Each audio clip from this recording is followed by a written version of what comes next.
cuando me olvido. Ahí va.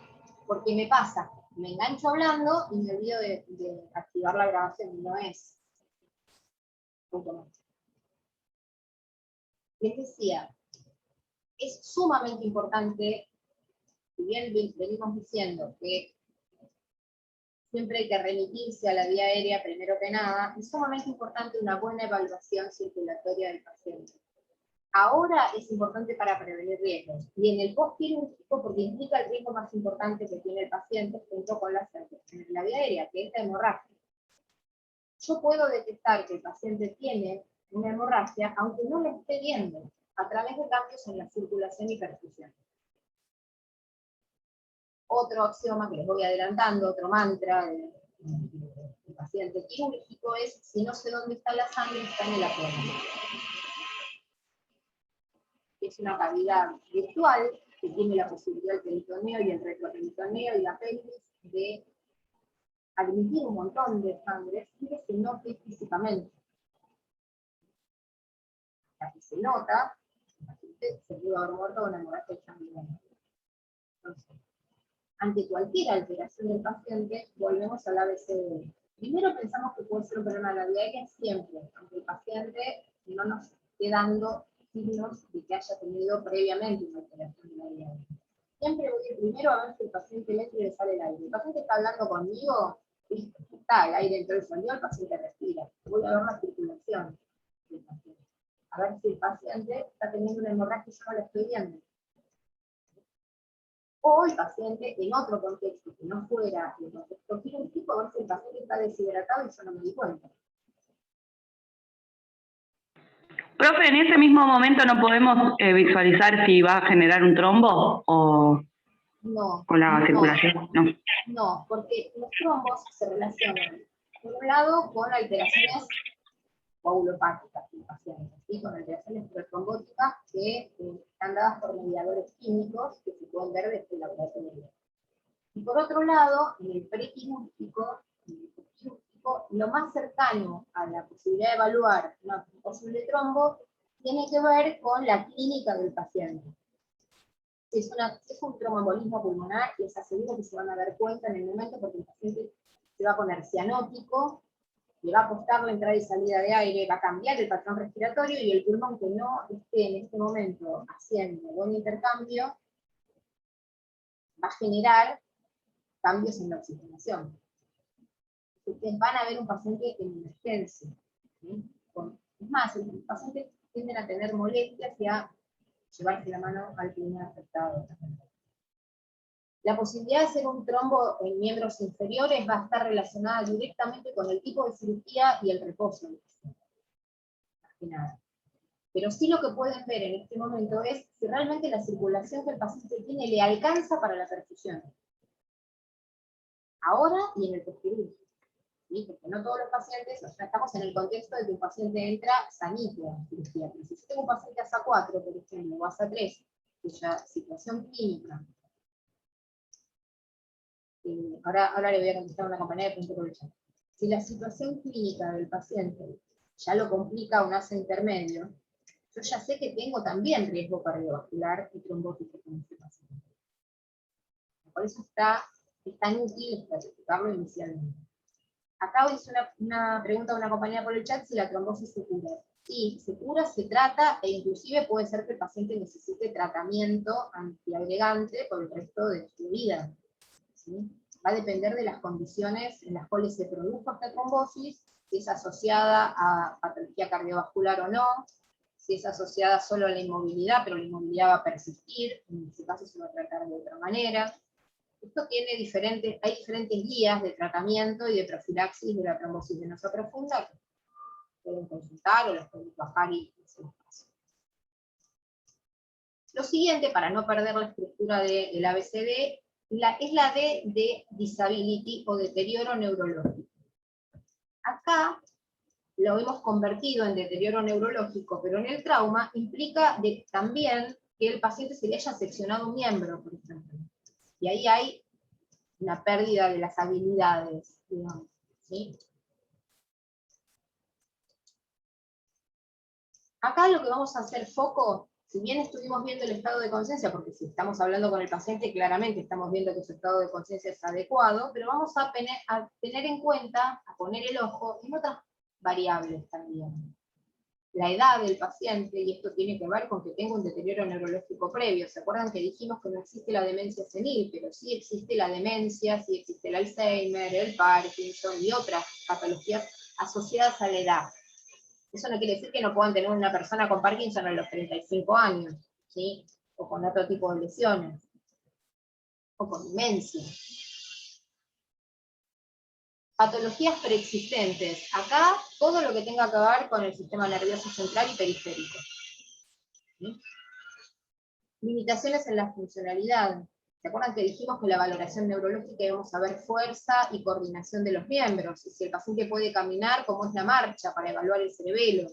Si no se acuerdan, evaluación neurológica está en YouTube, todo lo que tiene que ver con el repaso de neuro de adultos 1. Si no llegaron a ver valoración neurológica, lo pueden ver ahí y se anotan las preguntas y hacemos un cierre de este tema la clase que viene y me vienen con todas las preguntas puntuales y las resolvemos. Si el paciente es continente o no regula esfínteres, porque eso también va a generar problemas en el postquirúrgico con un paciente inmovilizado. ¿Sí? Imagínense un paciente con una prótesis de cadera incontinente. Mayor riesgo de lesión, mayor riesgo de infección de la prótesis, porque el paciente va a defecar en un pañal, mayor riesgo de úlceras por presión, mayor riesgo de trombosis venosa profunda. ¿Sí? Y aquí también vamos a poner en juego la glucemia del paciente. Recuerden que la hipoglucemia mata al paciente en agudo, la hiperglucemia es un asesino silencioso.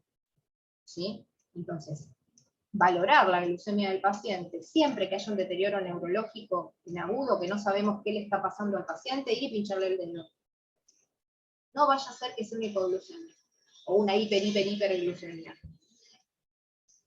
Y en la E, de la ABCD, lo que se hace en el trauma, es una vez que ya tenemos esto, que son, imagínense, 4 situaciones que comprometen la vida. Un deterioro de la vía aérea compromete la vida, un deterioro respiratorio compromete la vida, una falla circulatoria compromete la vida, un deterioro neurológico severo compromete la vida. Estamos tranquilos que el paciente está vivo y en este momento va a sobrevivir a la situación, entonces ahí lo desnudamos y miramos todo el cuerpo. Ahí recién hacemos su valoración completa. ¿Sí? Por eso es la E de exposición del cuerpo. Es rápida, ¿sí? Que hay que tener en cuenta que el paciente no esté pasando frío en esta valoración, porque la perfusión no la vamos a poder valorar. Entonces. Además de que es incómodo para el paciente e injusto para el paciente, ¿no? Bien. Hicimos todo esto, y a partir de esto vamos a saber si tenemos una vía aérea, porque ahora nos metemos en el A, si tenemos una vía aérea habitual, con riesgo moderado, a nulo, o una vía aérea difícil. ¿Qué significa tener una vía aérea difícil? Significa un problema para el anestesista en la cirugía y un problema para nosotros en el postquirúrgico. Que vamos a ver cuando veamos postquirúrgico cómo se comporta la vía aérea de un paciente que estuvo anestesiado. Para poder saberlo de antemano, tenemos que ir a buscar todas estas cosas que están en esta lista. Si alguna vez tuvieron que intubarlo y fue una intubación dificultosa, o estuvo ventilado en terapia intensiva en algún momento de su vida, durante un tiempo, y tuvo una extubación dificultosa. ¿Sí? Si necesitó una traqueostomía porque estuvo en ventilación mecánica prolongada, que luego se la cerraron porque fue transitoria, pero ahora el paciente tiene ahí una cirugía previa. ¿Sí? Si tiene patologías previas de cara, cuello o columna, que puedan generar, como dijimos, dificultades en la movilidad de esa columna o dificultades en el cuello, ¿sí? O tiene patologías genéticas. Hay ciertos cuadros genéticos que implican un cuello más corto, una mandíbula más pequeña, una apertura de la boca distinta. No son de altísima prevalencia, pero tenemos algo que es de altísima prevalencia, que es el síndrome de Down, por ejemplo, que produce macroglosia entre sus malformaciones. Y esto, macroglosia, significa que la lengua es muy grande en relación con la cavidad bucal.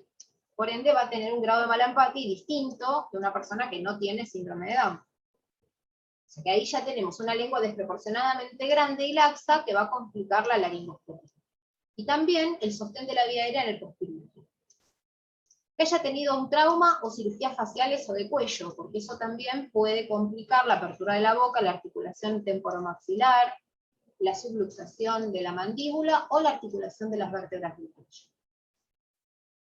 Y cualquier signo observable, una masa tumoral, una lesión, una cirugía previa, dolor, lo que sea que nos parezca limitante.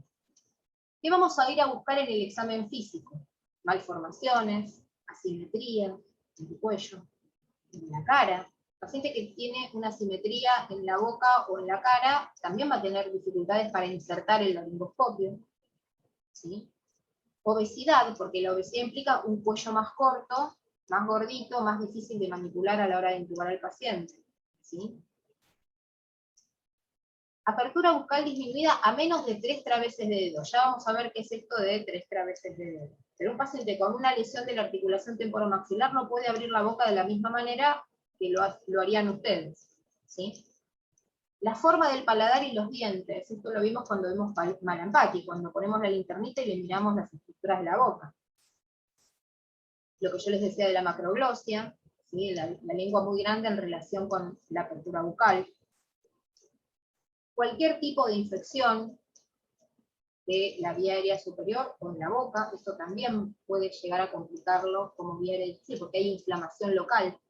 ¿Sí? Además de que hay riesgo de transmitir esa infección a la vía aérea inferior en el momento de la laringoscopía, no siempre podemos elegir el momento de la cirugía, por ende hay pacientes que llegan con infecciones a cirugía. No son las cirugías electivas, son las cirugías de emergencia. Acá tienen una foto por endoscopía, por si no lo habían visto en anatomía en algún momento, como son las cuerdas vocales. Las cuerdas vocales son un triángulo, estas son las cuerdas vocales normales. ¿Sí?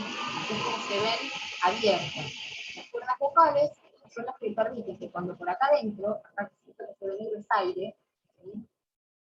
Cuando por acá adentro pasa aire, las cuerdas vibran y nosotros podemos emitir sonido. ¿Sí? Entonces, el habla del paciente nos habla, valga la redundancia, el habla del paciente nos dice mucho acerca de cómo está entrando y saliendo el aire. Si el paciente tiene un habla entrecortada, si tiene un habla disfónica, dificultosa, y algo puede estar pasando por esta zona. Un problemita puede haber por acá, inflamación, lesiones previas, parálisis cordal, la parálisis de una o ambas cuerdas vocales, implica una vía aérea difícil. No siempre la parálisis es de ambas cuerdas vocales, y no siempre es irreversible. A veces está asociada, por ejemplo, a ciertas drogas que el paciente recibe, como la quimioterapia. Hay agentes de quimioterapia que producen parálisis cordal. Y bueno, este paciente, cuando hicimos toda la anamnesis y le preguntamos sobre las medicaciones que recibe, nos enteramos que hizo quimioterapia la semana pasada. ¿Lo podemos escuchar? Sí. ¿Qué hacemos? Como no sabemos, le preguntamos qué protocolo, qué droga, y ahí nos vamos a mirar rápidamente, porque no tenemos por qué saberlo de memoria, si esa droga puede o no producirle parálisis de las cuerdas vocales. Es un ejemplo. ¿Sí? Hay una ley, como hay Malampati para la vía aérea difícil, para ver la vía aérea, mejor dicho, hay una ley que se llama la ley de Lemon, que es otra mnemotecnia como es amplia y como es otras que vamos a ir viendo, no lo hemos visto. Pero bueno, ¿qué nos habla? ¿Cómo nos organiza la ley de Lemon? Bueno, primero la L es de look, mire externamente cómo es la cara y el cuello del paciente. Después, evalúe la regla del 332. ¿Qué significa la regla del 332? 3 traveses de dedo de apertura bucal, es decir, el paciente se puede meter 3 dedos en la boca entre los dientes superiores y los dientes inferiores, tiene una buena apertura bucal. 3 traveses de dedo entre el cuello, ¿sí? El piso del paladar y el comienzo del cuello. 3 traveses de dedo acá. Y 2 traveses de dedo entre el piso del paladar y el cartílago cricoide, que ustedes lo pueden palpar. Esto significa que tiene un cuello de tamaño estándar que no va a generar dificultades a la hora de la laringoscopía y la intubación. Hacer la evaluación de Malampati, que ya la conocen. La O es de obstrucción. ¿Hay algún tipo de obstrucción? ¿Hay algún ruido agregado? ¿Hay estridor, por ejemplo, inspiratorio? Eso nos está hablando de la vía aérea superior. ¿sí? Si hay inspirador inspiratorio, hay algo que está ocupando espacio en la cañería de la vía aérea superior. Es como cuando puede haber secreciones, puede haber sangre, puede haber edema, hay algo que está obstruyendo esa entrada y salida de aire que es casi imperceptible el ruido que genera. Y después, la N es la movilidad de la nuca, es decir, lo que yo les decía acerca de la columna cervical. Fíjense que todo esto que estuvimos hablando hasta recién se puede resumir en esta diapositiva. Si ustedes se aprenden la mnemotecnia de la ley de Lemon, no se olvidan de todo lo que estuvimos hablando de la evaluación de la vía aérea, por eso se las puse al final. ¿Sí? Si en su cabeza está Lemon, está la valoración física de cara, cabeza y cuello, evaluar la regla 332, que nos habla de la morfología, ¿sí?, de ese cuello, Malampati, que nos habla de las estructuras de la boca y el paladar, cualquier tipo de ruido que nos esté generando obstrucción de la vía aérea superior, y cómo mueve la nuca al paciente, que dijimos que le vamos a pedir que la gire en las 4 direcciones. Acá tienen la regla del 332 más explicada nuevamente para que la retengan y se la puedan hacer al vecino al lado, a su compañero de casa o a quien les parezca interesante. Hacerla y practicarla, 3 dedos de apertura vocal, no le metan ustedes los dedos en la boca al paciente, pídanle a la persona que lo haga, 3 dedos desde el mentón al ioides, ¿sí?, a distancia piromental o piromentoniana, y 2 dedos de la base al cartílago tiroides, ¿sí?, acá, que es el que se siente primero. Acá tienen una laringoscopía de la vía aérea. Vieron que yo les puse hace un ratito cómo se ve las cuerdas vocales y la mucosa alrededor de las cuerdas vocales. Bueno, ¿para qué se observa esto con la laringoscopía? Esto no lo hace enfermería de mirarle las cuerdas vocales al paciente, no le pone un laringoscopio al paciente para verlo. Esto lo va a ver el que va a intubar al paciente en el momento en que lo hace. O sea que hasta ese momento no sabe cómo está. Y afuera no lo sabemos. Y aquí tenemos el grado 1, que se parece a lo que les mostré hace un rato, como cuerdas vocales normales, hay una buena apertura, hay una buena visión de la entrada de aire, ¿sí? Grado 2, ya tenemos acá una situación de menor diámetro para introducir un tubo endotraqueal, ¿sí?, hasta el grado 4, donde el paciente no se visualizan las cuerdas vocales, no se puede intubar este paciente a través de la laringoscopía tradicional.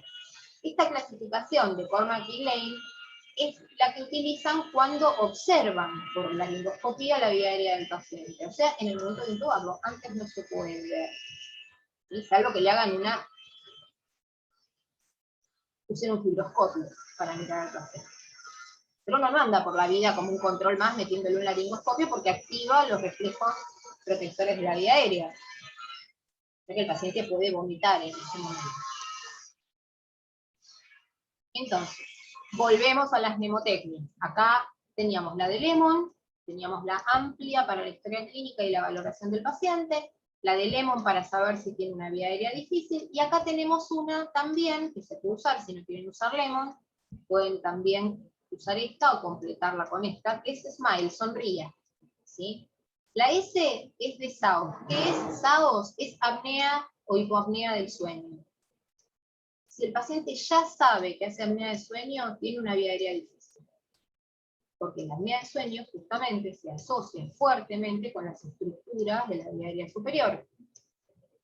Generalmente pasa en pacientes que tienen cuello corto y gordo, o en pacientes que tienen patologías asociadas, ¿sí?, tanto cardíacas como respiratorias como neurológicas. Pero si el paciente ya tiene diagnóstico de apnea o hipopnea de sueño, o tiene que utilizar BiPAP durante el sueño, ya sabemos que tiene una vía aérea más estrecha, más finita, ¿sí?, más difícil de abordar. La M de macroglosia, que ya lo vimos, la obesidad, la I de índice de masa corporal. A ustedes les encanta hacer el índice de masa corporal a los pacientes. Bueno, una masa corporal que esté por arriba del percentilo 95, ¿sí? La L es lesiones ocupantes de espacio, que esto la ley de Lemon no lo considera la morfología, ¿sí? Pero bueno, lesiones ocupantes de espacio que pueden ser visibles en forma externa o en forma interna. Y la edad, que acá esto antes no lo habíamos considerado, y es que es más difícil instrumentar la vía aérea de un recién nacido o de un anciano muy anciano por diferentes cuestiones. En un recién nacido porque es muy pequeña y es diferente a la vía aérea de un adulto, en su conformación física, ¿sí? En su morfología interna, y en un anciano por todo lo que tiene que ver con los procesos de envejecer y con la laxitud que el paciente tiene de las estructuras de la boca y palatina. Esto que les estoy mostrando es una lista de chequeo que propone la OMS, ¿sí? Para antes de la anestesia, antes del corte del paciente, de la incisión, y antes de que salga del quirófano. Fíjense, yo les decía en las primeras charlas, en la primera clase, que era importante tener checklist y listas de registro, ¿sí? De constatación, checklist, y luego registrarse. Y cuanto más estructurada la tengamos para esto, mejor es. Desestructurado y multitasking y sumamente flexible tiene que ser nuestro criterio de observación, de valoración, y siempre tenemos que ir a buscarlo. Pero tiene que ser sumamente estructurado cuando vamos a establecer riesgos y vamos a establecer pautas. Y acá tienen pautas que van de el paciente correcto, la cirugía correcta, ¿sí? En el momento correcto, en el órgano correcto, del lado correcto, hasta esto. Antes de que se duerma al paciente, antes de la inducción anestésica.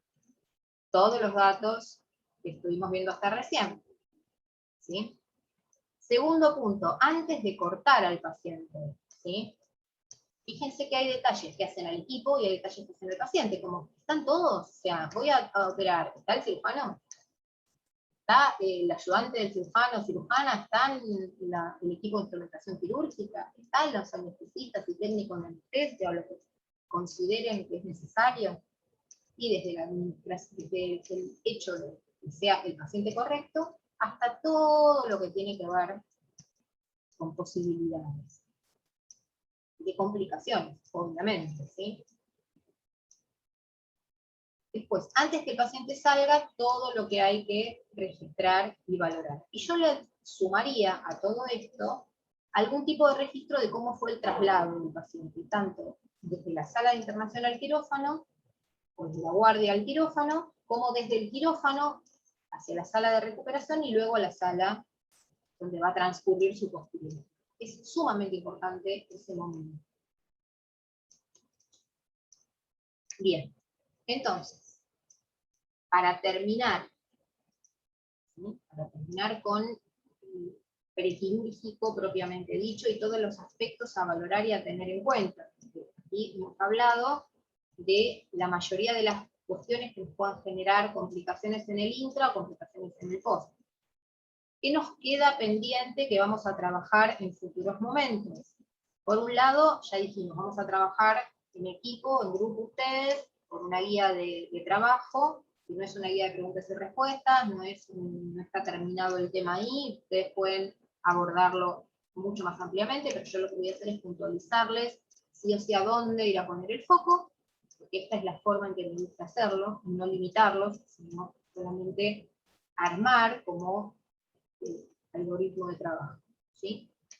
Que no me lo van a entregar a mí, no es para entregar, es para que lo tengan ustedes para estudiar, mayor facilidad y más orientados. Los fármacos utilizados para el dolor, para eso también vamos a ir a ver algunas definiciones. Y hagan ustedes también, para ustedes, lo pueden hacer ahora, que están fresquitos de la clase, o cuando vean la clase, lo pueden hacer cuando llegue, para tenerlo para cuando llegue el momento del examen. Háganse toda la valoración cefalocaudal exhaustiva del paciente, por un lado, y después si quieren eligen cinco colores de Salvador, de virome, de lo que quieran, y van marcando cuáles son los problemas de la vía aérea, cuáles son los problemas de la respiración, cuáles son los problemas de la circulación, cuáles son del deterioro neurológico y cuáles están relacionados con la exposición total del cuerpo. ¿Por qué les pido que hagan este trabajo? ¿Sí? Para organizarse. Porque después vamos a hablar del ABCD, basándonos en que previamente hubo una valoración cefalocaudal exhaustiva, que en esta etapa de su formación es necesario que la sigan haciendo. Después, cuando ustedes estén trabajando, cuando estén avanzando en la carrera, a lo mejor no van a tener que hacer una valoración tan exhaustiva. A lo mejor van a ir al ABCD de la situación que el paciente amerite en ese momento. Esto es una sugerencia mía como forma de estudio. Si le cierra la toman, y si no le cierra, la dejan pasar. Pero la valoración cefalocaudal, compararla con las prioridades del ABCD, es algo que yo les voy a pedir que hagan después en el examen, con un caso clínico en particular. Por ende, les sugiero que cuando estén estudiando esta clase, traten de hacer el mismo recorrido. Me parece que les va a resultar, y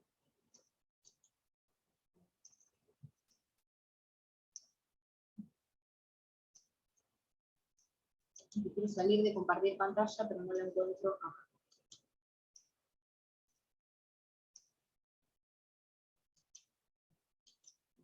Salir de compartir pantalla.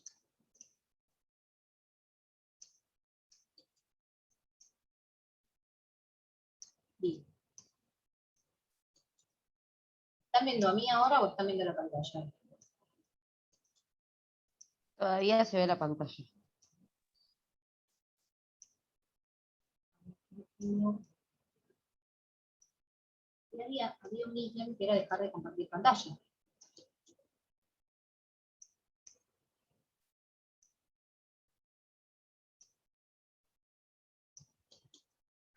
Ahora sí, lo encontré. Ahora sí me ven a mí. Es más ameno que ver una pantalla en negro. Digamos. ¿Dudas en relación con lo que les estoy planteando como estrategia para estudiar esta primera parte de temas? Para mí, tal vez esta es la unidad más importante de toda la cursada. Por eso es que le hago mucho hincapié en la sistemática de trabajo que quiero que tengan, quiero que adquieran con este tipo de pacientes. Porque de esta etapa depende el éxito de la recuperación del paciente en gran parte. Ustedes pueden tener una valoración, no soy tan omnipotente, yo puedo hacer la mejor valoración prequirúrgica del mundo y el paciente se puede morir en la cirugía o deteriorarse severamente. Por ende, el paciente que vuelva de quirófano va a ser totalmente distinto del que acabamos de llevar. ¿Sí? No soy tan egocéntrica como para pensar que tengo limitados los riesgos solo con una buena valoración. Pero realmente, en esta etapa de su formación, si ustedes se especializan en valorar pacientes, después el resto viene saliendo solo. De la correcta valoración surgen después todas las otras situaciones, acciones, diagnósticos, evaluaciones, modificaciones del evaluado, detección de problemas antes de que sean graves, anticiparse con un diagnóstico potencial a lo que le podría pasar al paciente y evitar que suceda muchas veces. Entonces, para mí es, tal vez, de esta materia, en este momento, es vital que ustedes puedan hacer este reconocimiento de prioridades. Para poder hacer un reconocimiento de prioridades, hay que primero hacer una evaluación exhaustiva. Y sacar de esa evaluación exhaustiva qué cosas pueden comprometer el A, el B, el C, el D o el E. Vuelvo a decir, si quieren lo hacen siguiendo la clase, si quieren se lo van preparando para tenerlo bien discriminado al momento de utilizar esta misma sistemática para hacer su trabajo de evaluación. Yo voy apuntándoles los datos que les puedan ir sumando, que les puedan ir sirviendo. ¿Sí? También la pueden ir armando y si tienen alguna duda la vamos charlando en los diferentes momentos de clase. En relación con nuestro próximo encuentro, que ya no va a ser solamente el día jueves, ahora vamos a tener clase los días jueves por la mañana, a partir de las 9:30 de la mañana, y luego, déjenme que me fije en mi organigrama, lo tengo por acá atrás, ya dejamos de tener clase los días lunes, porque era hasta el día 23, para que nos pongamos todos de acuerdo con esto, porque también a mí me cuesta, imagino si cuesta, ¿no? Entonces, ahora vamos a tener clases exclusivamente los días jueves. Sí. Durante lo que reste del cuatrimestre. Esto va a implicar que en el hipotético caso de que ustedes tuvieran prácticas, también las tendrían los días jueves, cosa que no va a suceder ahora, por lo menos en este corte de programa.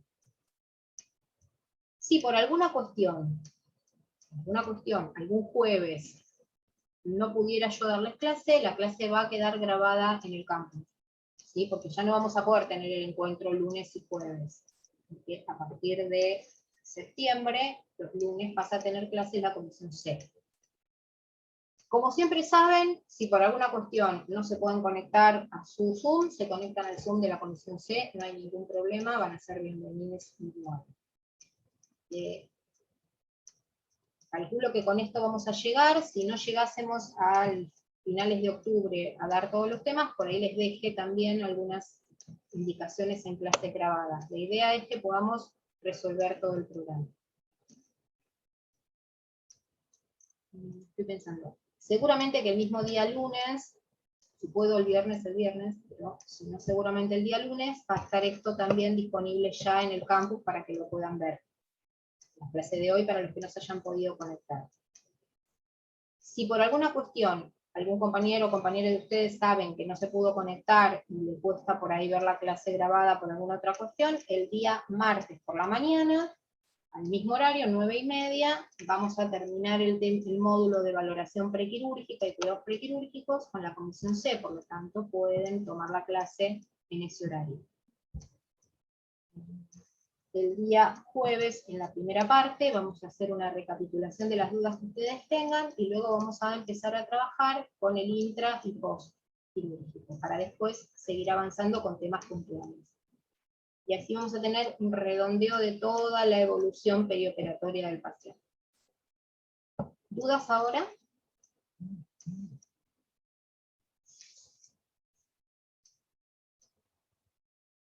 No, ninguna.